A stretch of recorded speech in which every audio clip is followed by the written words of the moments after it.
दोस्तों, आज के इस वीडियो सेशन में हम लोग एक स्टोरी के बारे में डिस्कस करने वाले हैं जिसका नाम है इन द किंगडम ऑफ फूल्स, यानी मूर्खों की नगरी, बेवकूफों की नगरी और मूर्खों का साम्राज्य। तो आइए, बहुत ही मजा आने वाला है। आइए हम लोग लेट ना करते हुए शुरुआत करते हैं। एक दिन की बात है, एक गुरु और उसका चेला, डिसिपल मतलब क्या होता है जी, चेला। तो एक गुरु और चेला एक ऐसे नगरी में पहुंचते हैं जहां पे हर चीज से अजीबा देखने मिलता है, जो बहुत ही अजीबोगरीब वहां पे देखने को मिलता है।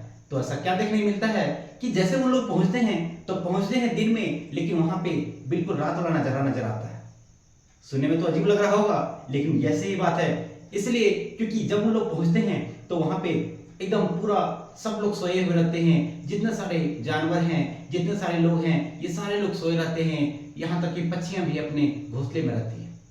तो राजा का ही ऐसा ऑर्डर था कि वहां राजा का जो वहां पे ऑर्डर था वो था कि जब वो दिन था, यानी जब दिन का समय रहता था तब वो रात बना देता था, और जब रात का समय रहता था तो दिन बना देता था।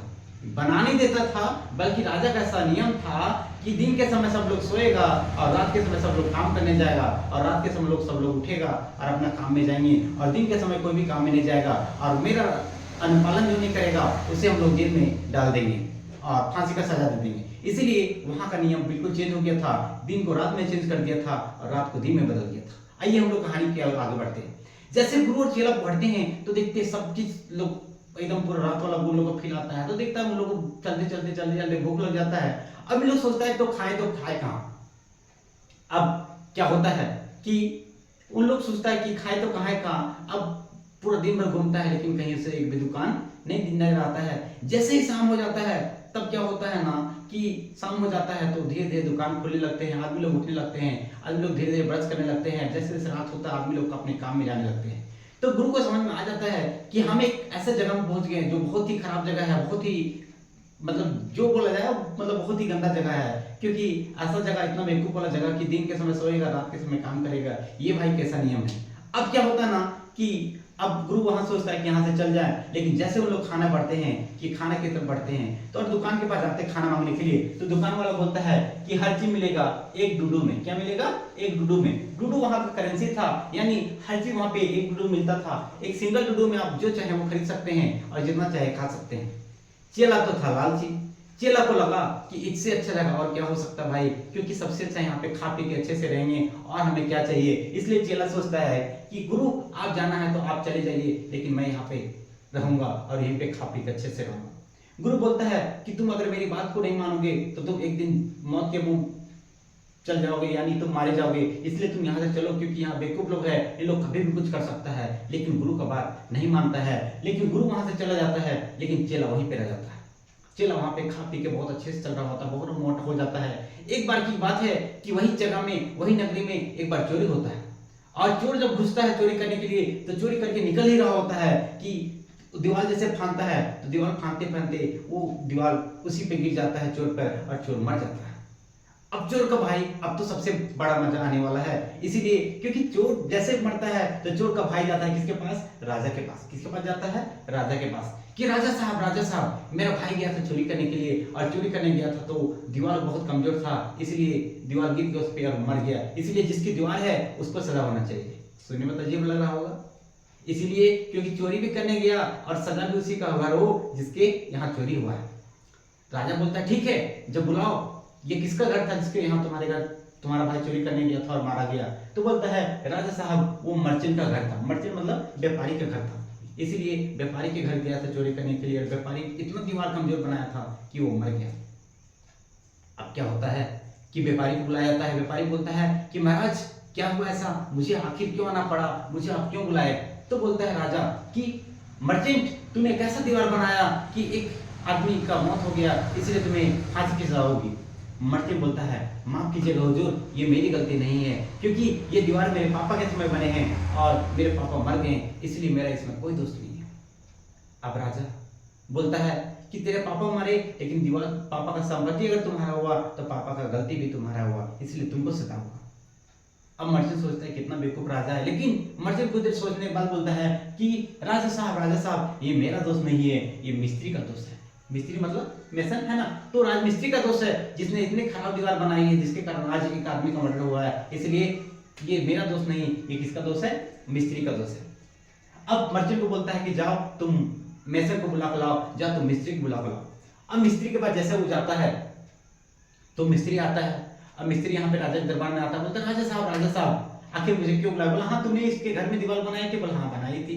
तुमने इतना खराब दीवार बनाई थी इसके यहाँ, जिसके कारण आज एक आदमी का मौत हो गया है, इसलिए तुम्हें फांसी की सजा होगी। मेसन तो सोचता है कुछ देर, उसके बाद बोलता है कि राजा साहब ये मेरी गलती नहीं है, गलती उस डांसिंग गर्ल की है। डांसिंग गर्ल जो वहां पे हम दीवार बना रहे थे तो बार बार अपने पैर छमकाते हुए आ रही थी और उसको देखने के बाद मेरा दिल भटक गया था, इसीलिए मैं इतनी खराब दीवार बनाया।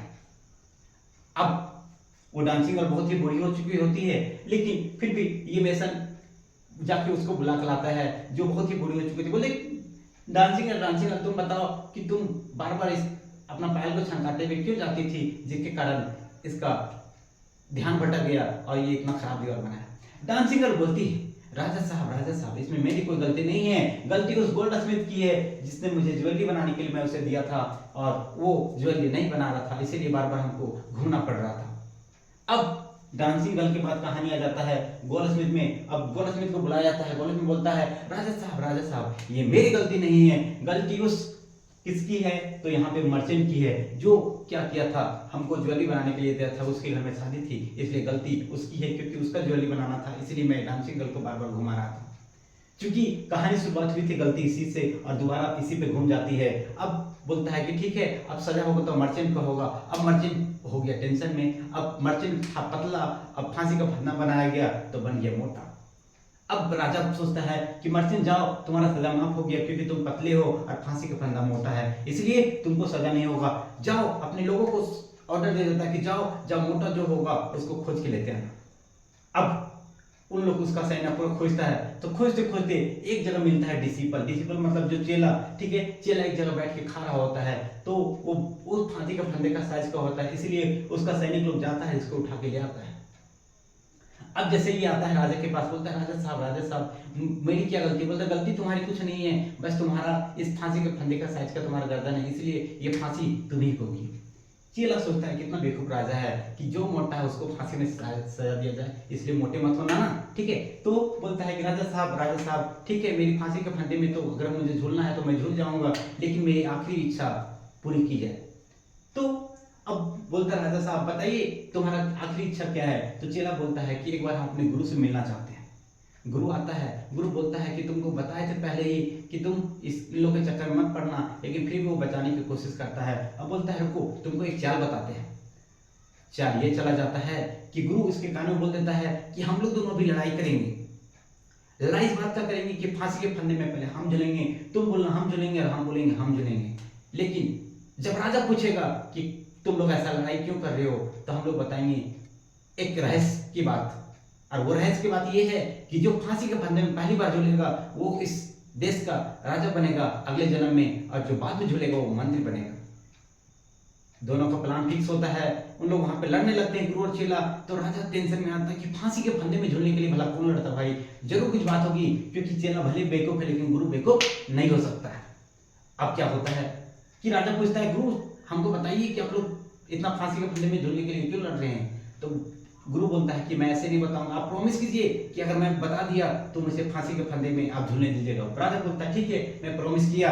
तो गुरु बता देता है ये सारी कहानी कि फांसी का फंदा एक ऐसा फांसी का फंदा है जो लकी फांसी का फंदा है, जहाँ पे जो पहले झूलेगा उस देश का राजा बनेगा और जो बाद में झूलेगा उस देश का मंत्री बनेगा। अब क्या होता है कि राजा टेंशन में आ जाता है। राजा बोलता है ठीक है मैं कल तुम्हें फांसी में झुलाऊंगा, लेकिन रात में ही ये गुरु और चेला के भेष में जाता है और राजा और मंत्री फांसी के फंदे में झूल जाते हैं और राजा और मंत्री मर जाते हैं। बाद में वहां पे चेला और गुरु को उस देश का राजा और मंत्री बनाया जाता है, लेकिन गुरु और चेला बोलता है कि हम लोग इस देश का राजा और मंत्री तभी बनेंगे जब पहले के जैसा सब कुछ हो जाएगा, यानी दिन का दिन होगा और रात का रात होगा।